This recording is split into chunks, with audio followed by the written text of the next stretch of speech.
Hello friends, welcome to my YouTube channel BEd lesson plan. और आज हम बात करने वाले हैं कक्षा 9 के लिए गणित विषय के लेसन प्लान की, जिसका प्रकरण है घन का आयतन तथा विकर्ण।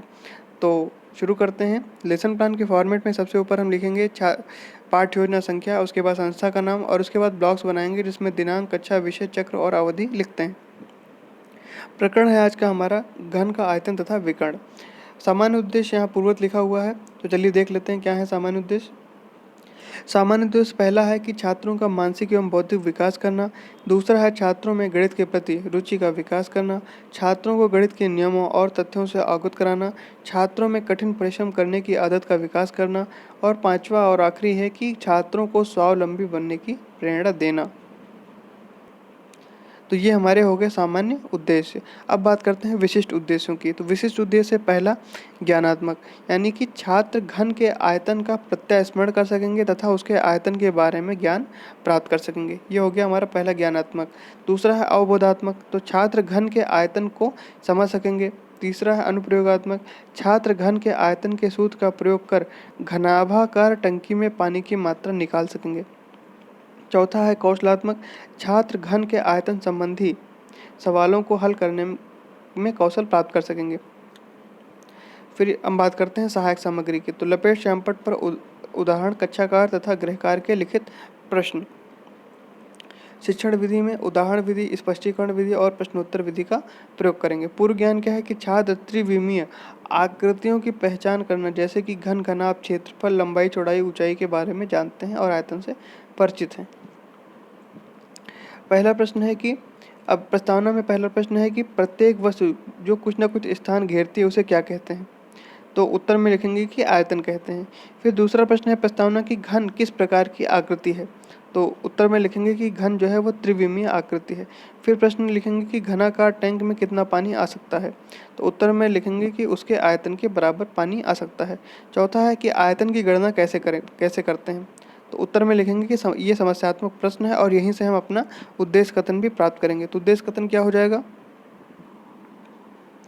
उद्देश्य कथन हो जाएगा कि छात्रों, आज हम घन के आयतन तथा उसके विकर्ण के सूत्र तथा सूत्र पर सवाल हल करना सीखेंगे।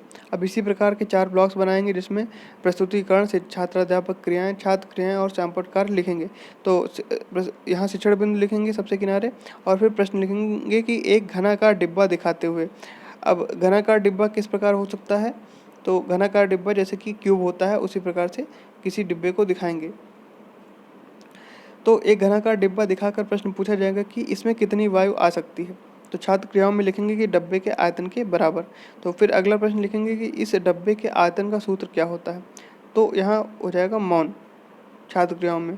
तो छात्राध्यापक कथन में स्पष्टीकरण देंगे कि यदि किसी घनाकार डिब्बे की भुजाएं एल हों तो उसका आयतन क्या होगा, V बराबर एल गुड़े एल गुड़े एल, यानी भुजा का क्यूब, एल क्यूब इकाई।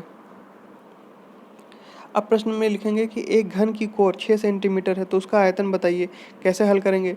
तो छात्र क्रियाओं में लिखेंगे कि घन के आयतन के सूत्र में रखकर हल करेंगे। घन का आयतन का सूत्र अभी हमने ऊपर देखा है। तो प्रश्न है कि घन के आयतन का सूत्र क्या है। तो V बराबर हो जाएगा एल क्यूब घन इकाई घन। तो V बराबर एल क्यूब घन इकाई हो जाएगा।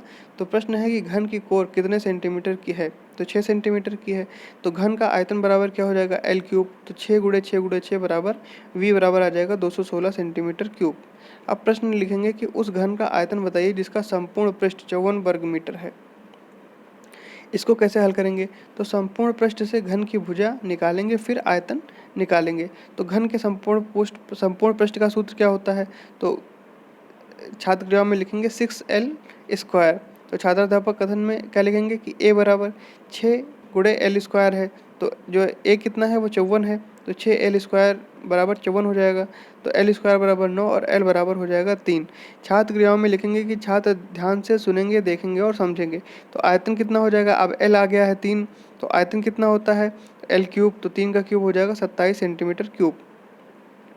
अब घन के विकर्ण का सूत्र जो है शिक्षण बिंदु में लिखेंगे। तो घन का विकर्ण क्या होता है, A√3।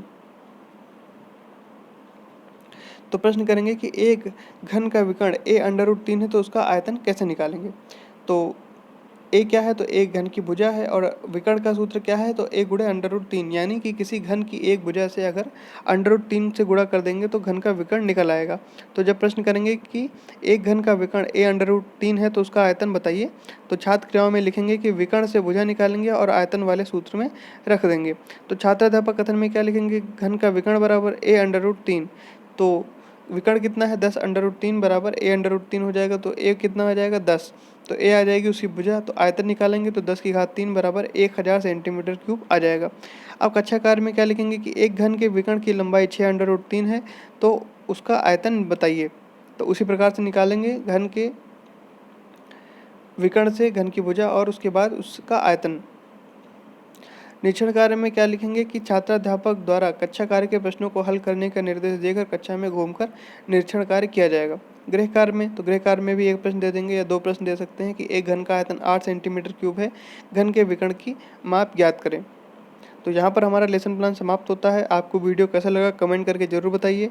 चैनल को सब्सक्राइब करिए, वीडियो को लाइक करिए और अपने दोस्तों के साथ शेयर भी जरूर करिए।